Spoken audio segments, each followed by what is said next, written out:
بسم اللہ الرحمن الرحیم۔ آپ دیکھ رہے ہیں میرا یوٹیوب چینل۔ سورہ توبہ کی ابتدا میں بسم اللہ کیوں نہیں ہے؟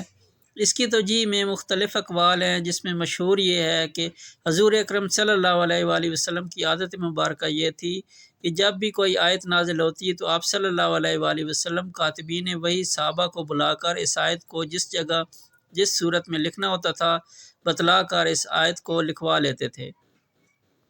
لیکن یہ آیت جسے سورہ توبہ کے نام سے جانا جاتا ہے، ان کے متعلق حضور اکرم صلی اللہ علیہ وآلہ وسلم نے کاتبین وحی یعنی صحابہ کرام کو کچھ ارشاد نہیں فرمایا تھا کہ انہیں کس صورت میں کس جگہ پر لکھنا ہے، اس لیے ایسا سمجھا گیا تھا کہ یہ بھی ایک مستقل صورت ہوگی۔ سورہ انفال کی آخری اور سورہ توبہ کی ابتدائی آیات کے مضامین میں مناسبت پائی جاتی ہے۔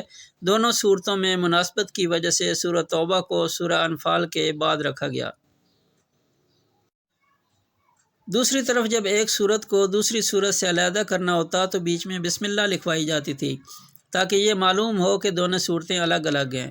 سورہ توبہ کے شروع میں بسم اللہ لکھوائی نہیں گئی تاکہ ماقبل والی صورت کے ساتھ اس کا تعلق ہونا سمجھ میں آ جائے، اور چونکہ یہ بات واضح نہیں تھی کہ سورہ توبہ الگ سورہ ہے یا سورہ انفال کا ہی جز ہے، اس لیے دونوں پہلوؤں کو مد نظر رکھتے ہوئے صحابہ کرام رضی اللہ تعالیٰ عنہ کے زمانے میں جب حضرت عثمان رضی اللہ تعالیٰ عنہ نے قرآن کو جمع کیا تو اس کے شروع میں بسم اللہ نہیں لکھی گئی اور اگلی صورت سے اس کو الگ بتایا گیا تاکہ دونوں صورتوں کو ایک ہی نہ سمجھ لیا جائے۔